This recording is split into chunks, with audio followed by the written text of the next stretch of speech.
तुमचं काही शस्त्रक्रिया आहे, केमो आहे, काही असेल तर या सगळ्या गोष्टी मुख्यमंत्री सहाय्यता कक्षाच्या माध्यमातून होते। माननीय मुख्यमंत्री देवेंद्र फडणवीस साहेब मुख्यमंत्री झाल्यानंतर त्यांनी पारदर्शकता आणलेली आहे।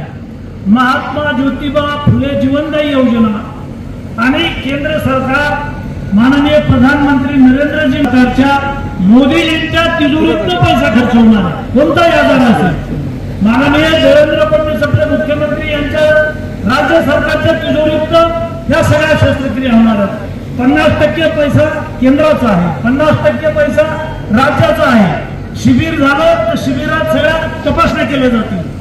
जर साधा आपण आता मी इथं ब्लड चेक केलं, 36 तपासण्या आहेत त्याच्या, शुगर, बीपी, कोलेस्ट्रॉल, हेमोग्लोबिन, म्हणजे तुमच्या शरीरात कोणती बिमारी आहे, कोणता आजार आहे, रक्त तपासणी झाल्यानंतर तुम्हाला त्याचं प्रमाणपत्र मिळेल आणि त्याची माहिती तुम्हाला तुमच्या हातात। हॉस्पिटल आहे आणि कॅन्सरसाठी आमचं संभाजीनगरचं भुले साहेबांचं हॉस्पिटल आहे।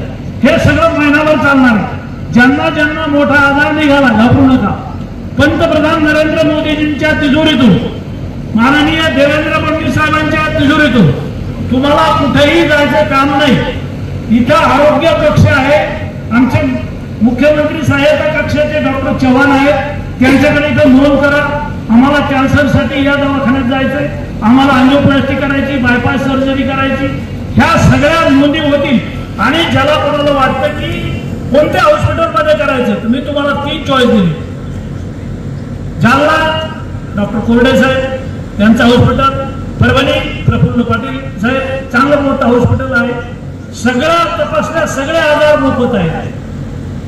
कॅन्सरचे मराठवाड्यातलं सगळ्यात चांगलं हॉस्पिटल हे भुगे साहेबांचं आहे। ह्या सगळ्या गोष्टी आज आपल्या दारात आल्या। काही काम असेल मोठ्यातलं मोठं आणि माझी प्रशासनाची यंत्रणा अशी आहे, तहसीलदार आहेत, आमचे व्हिडिओ आहेत, आमचे SDM आहेत, हे सगळे अधिकारी, आरोग्य विभाग आहे। मी 1 किलोमीटरची चाबी दिली तर 5 किलोमीटर पळतात। बाकी तुम्हाला मराठवाड्यात एवढे कर्तव्यदक्ष अधिकारी दिसणार नाही। त्याच्यामुळं अधिकाऱ्यांच्या प्रशासनाच्या कामाच्या बळावर, कार्यकर्त्यांच्या ताकदीवर एका दिवसात हे शिबिर झालं। आपण सगळे तपासणीसाठी आपल्या सगळ्या रुग्णाला घेऊन आला।